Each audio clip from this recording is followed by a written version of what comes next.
Hey guys, what's up? It's Steven. I'm on the shelf, and I just wanted to sit there and talk a little bit about something that obviously hit the news rounds yesterday.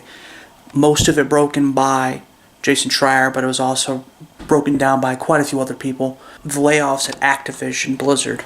The 800 or so employees that were laid off.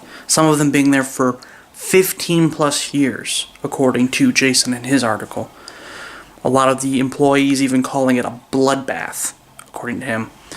And I just wanted to talk about a little bit about what I'm passionate about, obviously. And I know that's something that he's talked about too, but it's something that I've talked about in multiple industries, not just the gaming one. And obviously that's unionization. Unionization needs to happen. When America was at its strongest, honestly, was the golden age of economics, was when unionization was at its highest. So I'm not just talking about gaming. I mean, obviously gaming industry is very important to me. Obviously it's very important to Jason and many others that reported on this. But it's also extremely important for other industries as well. The job that I quit last year, or at the end of June, actually it isn't unionized. It doesn't have a union. And it caused a lot of problems. I mean, while I understand that unions can sometimes cause problems, and obviously they're not always perfect, the reality is the job that I worked at, I didn't feel like anybody cared about me. I didn't feel like anybody cared about what I had to say or about what I brought to the table. And spending 9 years at a company, man, I couldn't even get to the bare minimum next step, because I quote-unquote needed more experience, which really translated into the fact that I wasn't one of the boys. It makes it where you don't want to work at that company anymore. And there's a lot of companies like that around today. And a lot of companies that are all about straight to work, which means they want you to work, not get a lot of benefits, not get a lot of pay, not be able to sit there and raise yourself up after so many years. And if you're not okay with that, they'll fire you. And to be honest with you, I mean, the gaming industry is obviously one of those that you see less of. I mean, we're starting to see more of because of people like Jason, because of other people that are trying to be voices for the devs. Believe it or not, I actually want to be one of those voices. You know, on one side, yes, I want to talk about gaming practices that are absurd or ridiculous to the consumer. I also want to bring up and try to be the voice and try to be that person that says, hey, this is how we fix this. Let's try to come together and do this. Unionization is obviously a big one because of stuff like this. I mean, you're talking about Activision Blizzard paid its CEO, I believe it was, $25 million. And for what? What the hell did he do? I mean, yeah, apparently, according to Jason and according to their little, yesterday, when they were going over their financials, they made the most money they've ever made. And yeah, they had to cut 800 people. And $25 million, man, $25 million would have easily paid all their salaries. You know, they were the low-level employees, but they were people who still made things tick. They made things happen. I know I've been that guy. I've been the low-level guy. Not doing anything. He's not the reason why the company's doing well, believe it or not. They might think he is, but he isn't. He's not the devs. He's not the PR guys. He's not the testers. He's not any of that. You know, he's not the game managers. He's not any of that shit. He doesn't do anything super important other than just make sure that money's getting spent like it's supposed to get spent.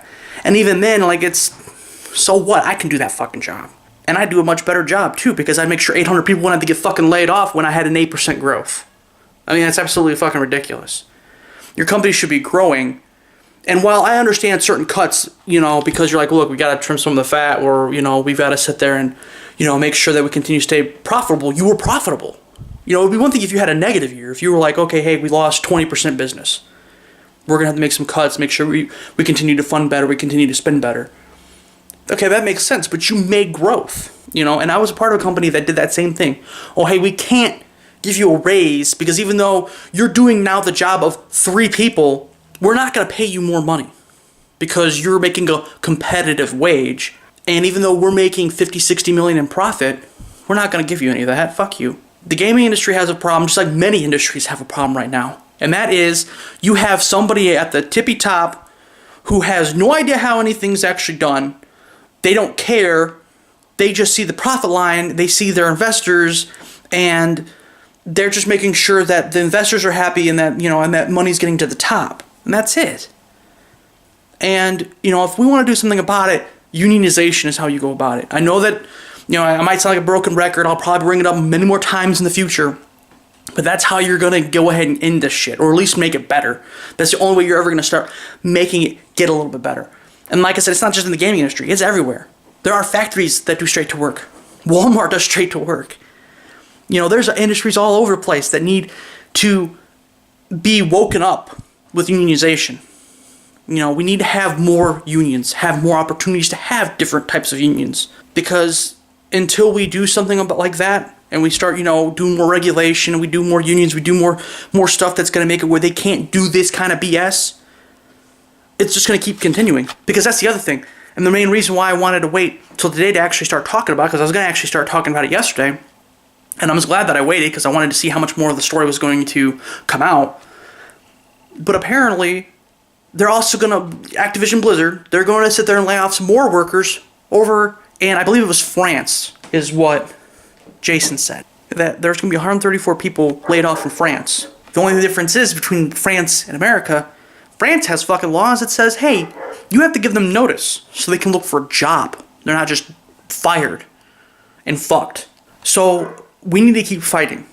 We need to keep being the voices. We need to keep, and gamers need to realize that too. Because I'm still arguing and fighting with gamers, getting mad at things publishers are doing and getting mad at the devs for it. Okay? I just made a video. I just posted and put it out yesterday, coming to the defense of 4A Games because they've been nothing but harassed the last few weeks since the deal with Epic Games went down. Something that 4A Games has nothing to do with. They made the game, but they've got nothing to do with what's going on with the publishing. Okay, I'm still arguing with gamers about that. They still don't understand that, whether it's because they don't want to or because they're too fucking dense. But I need you guys to wake up and realize what's going on. You want better games? It's not just about voting with your wallet. While yes, part of that is the tactic, don't get me wrong. I'm not saying that that's completely ineffectual. You have to go a little bit deeper. Okay, because you want better games, you need to have devs who are treated better, who are happier, and who have time to do the things that they want to do. You want innovation? That's how you do it.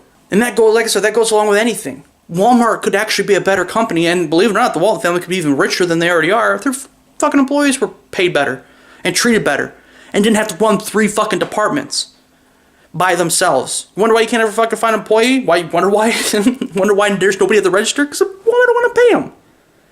Walton family's the richest family in the fucking, one of the richest families in the world.